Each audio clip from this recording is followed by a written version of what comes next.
नमस्कार।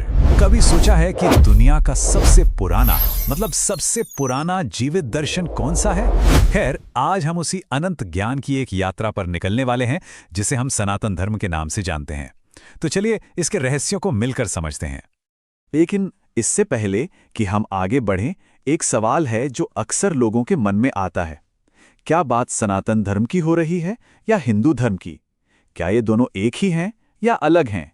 इसी सवाल का जवाब समझिए हमारी आज की खोज का पहला कदम है। अब देखिए, इस दर्शन की सबसे दिलचस्प बातों में से एक ये है कि इसके नाम कई हैं। सनातन धर्म तो इसका कह सकते हैं मूल और शाश्वत नाम है। वहीं जो हिंदू शब्द है उसके बारे में ऐसा माना जाता है कि ये विदेशियों ने दिया था, मतलब जो लोग सिंधु नदी के पार रहते थे उनके लिए। और तो और कुछ विद्वान इसे आर्य धर्म या वैदिक धर्म भी कहते हैं, जो इसके बहुत प्राचीन होने की तरफ इशारा करता है। तो इतने सारे नाम हैं, लेकिन चलिए हम इसके सबसे पुराने और मौलिक नाम सनातन पर फोकस करते हैं। पता है, इस एक शब्द में ही इस पूरे दर्शन का सार छिपा है। आखिर सनातन होने का मतलब क्या होता है? सनातन, इसका सीधा सा मतलब है जो हमेशा से था, हमेशा है और हमेशा रहेगा। मतलब जिसका ना कोई शुरुआत है ना कोई अंत। ग्रंथों के अनुसार तो ये धर्म सृष्टि के साथ ही प्रकट हुआ।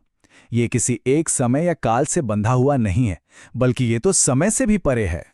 और इसी शाश्वत अनंत ऊर्जा का प्रतीक क्या है? ओम। ये सिर्फ एक निशान या कोई आवाज नहीं है। ऋग्वेद के अनुसार ये वो मूल स्पंदन है, वो कल्चर है जो हर देवता और हर इंसान को जन्म देता है और हमें सही रास्ते पर आगे बढ़ाता है। तो ठीक है, हमने इसके नाम और प्रतीक को तो समझ लिया, पर सवाल ये है कि इस दर्शन को असल में जिया कैसे जाता है? मतलब वो कौन से सिद्धांत हैं, कौन से ग्रंथ हैं जो इसे सिर्फ एक सोच से आगे ले जाकर जिंदगी जीने का एक तरीका बनाते हैं? देखिए, इस दर्शन की नींव ना कुछ बहुत ही बुनियादी मानवीय मूल्यों पर रखे हैं, जैसे कि सत्य, यानी मन, वचन और कर्म तीनों में ईमानदारी। फिर है अहिंसा, मतलब किसी भी जीव को तकलीफ ना पहुंचाना। दया, क्षमा और दान जैसे गुण। तो ये सिर्फ नियम नहीं है, समझिए ये वो मानवीय आधार हैं जो एक बैलेंस्ड और मीनिंगफुल लाइफ के लिए जरूरी हैं। तो ये जो मूल्य और सिद्धांत हैं, इनका ज्ञान हमें मिलता कहाँ से है? इसका सोर्स हैं 4 वेद। इन्हें ही सनातन धर्म में ज्ञान और विवेक का, मतलब विजडम का मूल स्रोत माना जाता है। यही हमें जीवन जीने की कला सिखाते हैं। और दिलचस्प बात यह है कि हर वेद ना जिंदगी के एक खास पहलू की बात करता है। जैसे ऋग्वेद हमें धर्म के बारे में बताता है, यानी हमारे कर्तव्य क्या हैं। यजुर्वेद हमें मोक्ष का रास्ता दिखाता है, यानी जन्म मृत्यु के इस चक्र से मुक्ति का। सामवेद हमारी इच्छाओं को, यानी काम को सही दिशा देता है। और अथर्ववेद हमें समृद्धि, यानी अर्थ पाने में मदद करता है। देखा जाए तो ये चारों मिलकर एक कंप्लीट जिंदगी का पूरा ब्लूप्रिंट तैयार करते हैं। तो ये सारे कर्तव्य, इच्छाएं, समृद्धि, इन सब का आखिर अंतिम लक्ष्य क्या है? ये सब हमें लेकर कहाँ जाता है? अब हम बात करेंगे उसी फाइनल गोल की, जिसे सनातन धर्म में मोक्ष कहा गया है। जिंदगी के इन 4 लक्ष्यों को पुरुषार्थ कहते हैं। धर्म, अर्थ, काम और सबसे आखिर में मोक्ष।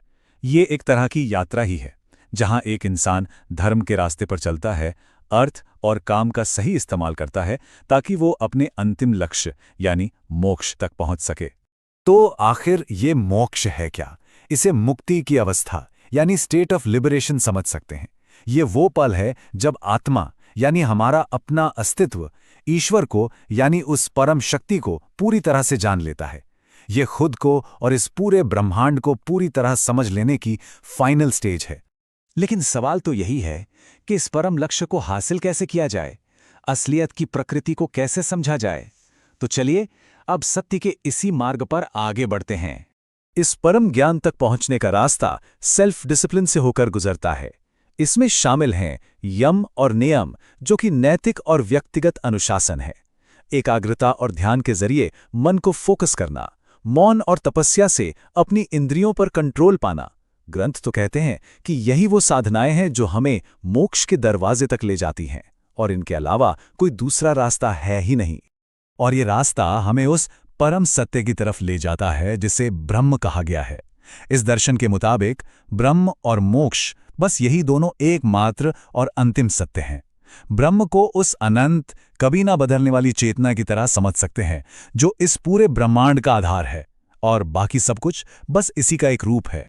और ये बात हमें एक बहुत ही गहरे दार्शनिक निष्कर्ष पर ले आती है कि जन्म और मृत्यु सिर्फ मिथ्या हैं, ब्रह्म और मोक्ष ही सत्य हैं। ये लाइन सांसारिक जीवन के भ्रम और उस परम वास्तविकता के बीच का फर्क बिल्कुल साफ कर देती है।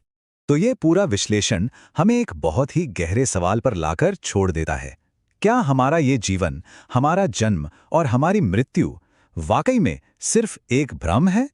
ये एक ऐसा सवाल है जिसका जवाब हम सबको अपने भीतर खोजना होगा। और शायद यही सनातन धर्म की सबसे गहरी खोज है।